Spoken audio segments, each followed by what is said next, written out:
항상 마인드 컨트롤을 했는데 나는 지금 전쟁터에 가는 사람이라고 생각하고 이를 꽉 깨물고 갔습니다. 내가 가서 정말 다 죽여버리고 온다는 마음을 가지고 항상 시험을 치러 갔습니다. 저는 자격이라는 말을 굉장히 좀 많이 되뇌이고 공부를 했던 것 같습니다.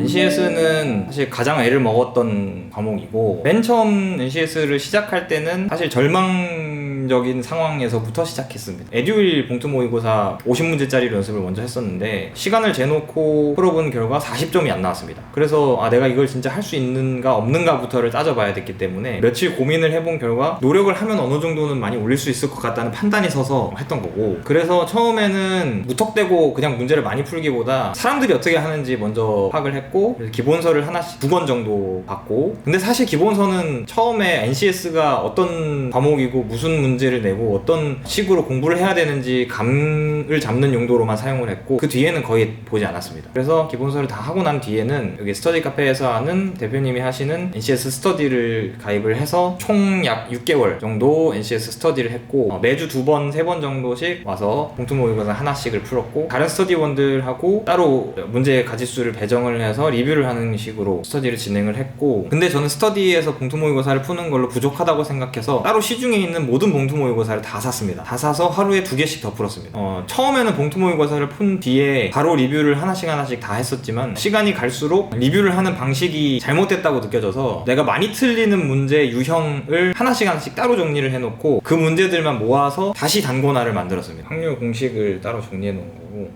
이런 식으로 문제를 하나씩 가져와서 오답 노트를 만들고,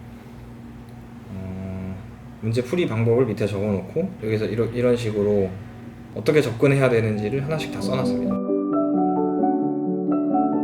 저는 수리 영역이 제일 약했고, 그 다음으로 약했던 건 문제 해결 능력이었는데 사실 둘 다 비슷하게 잘 못했습니다. 그래서 일단은 수리 영역을 해결하는 걸 첫 번째로 해서 수리 영역에서 가장 많이 나오는 유형들을 따로 정리해서 확률이면 확률, 뭐 통계면 통계, 소금물이면 소금물, 뭐 이런 식으로 정리를 해서 따로 공부를 했고, 사실 수리랑 문제 해결은 인터넷 강의를 보고 거의 해결이 됐습니다. 거기에서 기존에 내가 풀던 방식이 아니라 훨씬 빠르고 정확하게 풀 수 있는 스킬들을 알려주기 때문에 그 스킬들을 체화하는데 집중을 해서 두 자릿수 곱셈이라고 하면 보통 학교에서 가르쳐주는 방식으로 하는 게 아니라 X자로 이렇게 놓고 풀어서 빨리 계산을 한다든지 이런 식으로 하면 10초, 20초를 더 줄일 수 있기 때문에 완전히 내가 가지고 있던 버릇을 다 버리고 새로운 방식들을 만드는 작업을 해서 좀 해결을 많이 했습니다. 비타민은 2번 정도 풀었고, 그 인터넷 강의에서 배운 내용들을 비타민에 적용해서 분수 비교나 대소 비교나 사칙 연산 빨리 하는 법, 소수점 나눗셈 빨리 하는 법, 이런 것들을 비타민에 적용해서 하는 식으로 했고, 그 내용을 다시 문제로 가져와서 실전에서도 적용하는 걸 중점적으로 해서 둘 다 했습니다. 제일 어려웠던 건 봉투 모의고사를 풀고 나서 성적이 가시적으로 오르지 않는다는 그 사실 자체가 제일 괴로워서, 점 보완이 어느 정도 된 이후에는 거의 안 됐기 때문에, 예를 들어서 60점까지는 올리는데 성공을 했지만 60점에서 70점 넘어가는 그 구간에서 제일 많이 좌절을 했고, 그 원인 자체를 파악을 먼저 하려고 했는데 진짜 약한 부분들이 아킬레스건처럼 해결이 안 돼서 발생하는 문제였거든요. 예를 들면 표 그래프 해석 문제인데 분수 대소 비교에서 자꾸 실수를 해서 봉투 모의고사 50문제라고 하면 3문제를 그런 식으로 해서 자꾸 틀려버리거나, 그 3문제를 실수를 안 하면 70점이 되는데 그 3문제를 계속 실수해버리면 60점도 안 되는 이런 경우가 제일 많았습니다. 그래서 실전에서 실수를 하는 경우가 제일 많아서 그 실수를 보완하는 게 가장 힘들었고, 근데 그건 어떻게 다른 방식으로 해결을 할 수 없다고 생각해서 그냥 문제를 드립다 계속 푸는 수밖에 없었습니다. 제 생각에는 나중 합격 직전까지도 그 문제는 해결이 안 됐던 것 같고, 사실 NCS는 그래서 거의 노력은 노력대로 했지만 운에 살짝 기대는 면이 좀 많았습니다. 그래서 저는 피셋에 투자하는 시간보다 모듈형에 투자하는 시간이 좀 더 많았고, 모듈형은 단권화 노트를 따로 만들어서 모듈형도 한 200에서 300페이지 정도 타이핑을 치거나 수기로 작성해서 200페이지를 채워서 모듈형 단권화 노트도 한 10번 넘게 봤었고, 그래서 모듈형을 치는 기업들을 중점적으로 노려서 저의 주 종목은 모듈형이다 이렇게 생각하고 NCS 공부를 했습니다. 일주일 단위로 보면 평일 5일은 무조건 공부만 했고, 주말 이틀 중에 하루는 토요일은 자기소개서 쓰거나 서류 내용 채우거나 집에서 조금 쉬면서 단권화 노트를 본다든지 이런 식으로 공부를 했고, 일요일은 무조건 쉬었습니다. 그리고 평일에 공부 루틴은 매일 똑같았는데 아침 8시에 일어나서 9시까지 도서관에 가서 오전에는 전공 인강을 듣고 오후에는 전공 복습을 하고 그리고 오후 다음 시간에는 NCS를 풀고 그리고 저녁 시간에는 NCS 리뷰하고 전공 다시 복습하고 크게 보면 이런 식이었습니다. 이것도 구간별로 달랐는데 처음 공부를 시작했을 때 3개월 정도는 11시간 정도를 순공부 시간을 채웠고 그 뒤에 3개월 정도는 몸이 좀 망가져서 9시간 정도로 줄였고 그리고 상반기 시험을 치러 다니거나 면접 준비를 할 때는 하루에 7시간 정도로 다시 또 줄였습니다. 내 시간은 정말 하루를 해도 부족하다고 생각했고 사실은 거의 다 못했습니다. 하루에 해야 되겠다고 생각해 놓은 만큼을 다 해결하지 못해서 다음날 그 내용을 다시 해버리는 경우가 많아서 사실은 진도가 좀 많이 밀린 편이었고 근데 그건 처음에는 많이 밀리진 않았지만 나중 갈수록 이제 체력이 떨어지고 집중력이 떨어지고 멘탈이 안 좋아지고 스트레스가 심해지면서 집중을 하는 시간이 짧아져서 그렇게 좀 많이 밀렸던 것 같습니다. 제가 사실 운동을 원래는 좋아하는 편이었는데 건강을 위해서 운동을 시작을 했고 일주일에 한 2번 정도씩 공부 마친 다음에 학교 운동장을 러닝을 하거나 이런 식으로 좀 체력 보충 겸 스트레스 해소 겸으로 했고 근데 저 스스로 스트레스를 다른 사람보다 좀 많이 받는 성격이라서 강박도 있고 스스로 좀 많이 채찍질하는 편이기 때문에 스트레스를 어느 정도 많이 좀 안고 간 게 사실입니다. 그래서 그걸 어떻게 해소해야 되겠다라고 생각은 했지만 해소를 못한 편이었고 최대한 줄이려고는 노력했지만 취미 활동이라거나 친구들하고 만나서 논다거나 나만의 시간을 갖는다거나 이런 식으로 해결은 잘 안 했던 것 같습니다. 그냥 흘러가는 대로 잠을 자거나 정말 안 되겠다 싶으면 술을 좀 마시거나 그런 식으로 좀 많이 해결했던 것 같고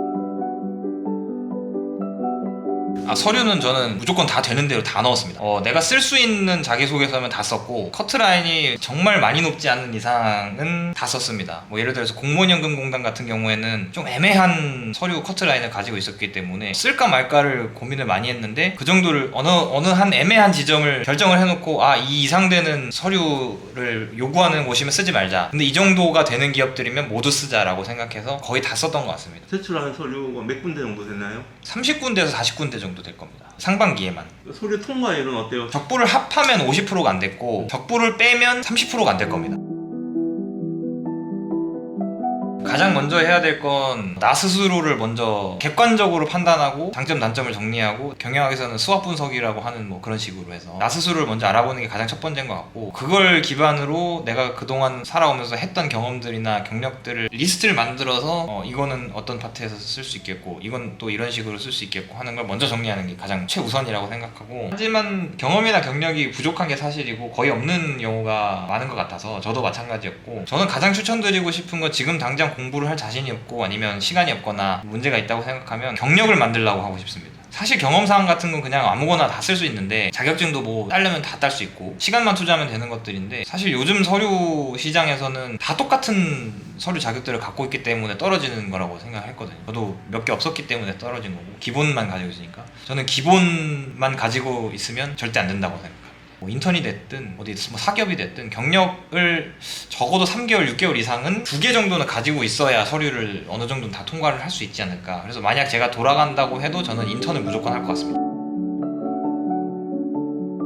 일단 서류가 통과돼서 필기를 칠 수 있는 상황이 된 기업들은 전부 다 치러갔고 필기 날짜가 겹친다거나 하는 경우를 제외하고는 다 갔습니다. 그래서 전체 필기를 친 건 15군데 조금 넘는 것 같고 필기를 전국으로 치러 다녀야 됐기 때문에 체력 관리가 제일 힘들었고 아침 새벽부터 기차를 타러 가거나 아니면 전날 가서 또 자고 시험을 쳐야 됐기 때문에 멘탈 관리랑 체력 관리에 가장 신경을 많이 썼습니다. 항상 마인드 컨트롤을 했는데 나는 지금 전쟁터에 가는 사람이라고 생각하고 이를 꽉 깨물고 갔습니다. 내가 가서 정말 다 죽여버리고 온다는 마음을 가지고 항상 시험을 치러 갔습니다. 한 군데는 한국관광공사였고 여기는 아까 말씀드렸던 경영 단일로만 시험을 치는 곳이었고 100점 만점에 70 몇 점이 커트라인이었는데 당시 0.09점 차이로 떨어졌습니다. 한 문제도 아니고 배점이 낮은 문제를 틀린 것 같은데 그렇게 해서 떨어졌고 그리고 디트로는 300점 만점에 3점 차이로 떨어졌습니다. 이것도 한 문제도 아니고 배점 낮은 문제를 틀려서 떨어진 것 같은데 디트로 경우는 제 주종목 기업이어서 떨어졌을 때 좀 많이 실망을 많이 했습니다. 근데 저는 사실 필기를 합격했을 때 기쁘지 않았습니다. 이걸 어떻게 해결해야 되나 하는 걱정이 먼저였고 좀 멍했습니다. 이제 면접은 어떻게 해야 되나 하는 생각밖에 없었습니다. 저는 제가 살아온 삶에 자신이 있었기 때문에 진정성 밖에 밀고 나갈 것이 없다고 생각했습니다. 우선 면접 단계가 1차, 2차 면접이 있었는데 1차 면접은 PT 면접이었기 때문에 직무 전문성과 관련된 내용이어서 사실은 제가 제 장점을 살리기 어려워서 우선은 1차 면접에 가장 많은 힘을 쏟아야 되겠다고 생각했고, 여기 대표님께서 해주신 면접 스터디를 활용을 해서 실제 면접에서는 어떻게 시간을 맞춰야 되고 말을 해야 되고 어떤 내용들을 골자로 삼아야 되는지부터 파악하고 그걸 자연스럽게 할 수 있을 때까지 최대한 많이 연습을 했습니다. 약 100가지 정도 주제를 준비를 해서 각각 주제마다 풀어나갈 실마리를 키워드를 따로 적어서 정리를 해놨었는데, 실제 스터디에서 응용해서 했던 건 약 30가지 정도의 주제를 실제 PT로 해봤고, 제 생각에는 PT 면접에서는 시뮬레이션을 최대한 많이 해보는 게 가장 도움이 된다고 생각합니다. 1차가 더 훨씬 많이 어려웠습니다. 2차 때는 크게 어려운 점은 없었는데 준비하는 게 조금 많이 힘들었고, 2차 때도 예상 인성 면접 질문은 다들 많이 이제 파악하고 있으니까 저도 그대로 똑같이 했고, 인성 면접 질문도 예상 문제 한 100문제 정도 준비를 해서 따로 정리를 했고, 근데 실전에 갔을 때 상상도 못한 질문들이 많이 쇄도해서 그걸 임기응변으로 쳐낸 것 때문에 떨어지지 않을까 생각했고, 근데 결국에는 그것 때문에 또 붙지 않았는가 생각도 하고 있습니다. 면접 준비할 때 1차도 일주일 준비 시간이 있었고 2차도 일주일에 준비 시간이 있었는데, 주말 평일 상관없이 하루 3시간밖에 자지 못했고 깨있는 시간은 전부 다 면접 준비하는 데만 사용했습니다. 저는 자격이라는 말을 굉장히 좀 많이 되뇌이고 공부를 했던 것 같습니다. 취업이라면 취업에서 통용되는, 취업이 일단은 취준생들한테는 성공의 지표이니까 성공을 위해서는 성공을 가질 수 있을 만한 자격이 있는 사람이 돼야 되고, 근데 그 자격이라는 말이 굉장히 폭력적이거든요. 자격이 없는 사람들은 도전할 수 있는 기회조차 없으니까 우선은 저는 자격을 갖고 있는 사람이 되기를 원했고, 그 자격을 갖게 된 이후부터는 저는 사실 운이 많이 작용을 한다고 생각했습니다. 그래서 저는 그 자격을 갖는 데는 노력밖에는 답이 없다고 생각했고, 그래서 취준생분들도 정말 많이 노력하고 있는 걸 알고 자격을 갖추고 있는 분들이 많은 것 같습니다. 내가 어느 정도 자격을 가졌다고 생각하면 그 뒤에 떨어지는 것들은 크게 내 탓이 아니니까 그냥 내가 운이 없는 거라고 치부해버리는 게 오히려 더 도움이 될 거라고 저는 생각합니다. 사실 저는 빠른 시간 안에 해결을 해야 됐기 때문에 스트레스를 받았던 거고, 주변에 또 공기업 준비하는 친구들을 보면 사실은 여유를 좀 많이 가지고 하라고 저는 말하고 싶습니다. 하루에 12시간씩 저처럼 하지 말고 그냥 6시간씩 여유롭게 공부하면서 2년 3년 정도, 사실 요즘 다 뭐 캥거루족으로 살고 있으니까 나만 특이한 게 아니니까 도움을 받을 수 있는 사람이 있으면 충분히 도움을 받고, 쉬고 싶을 때는 충분히 좀 쉬고, 내가 마련해 놓은 노력의 정도만 잘 맞춰서 자격을 갖춘 사람이 된 상태에서 다치지 말고 아프지 말고 좀 취업을 하셨으면 좋겠습니다.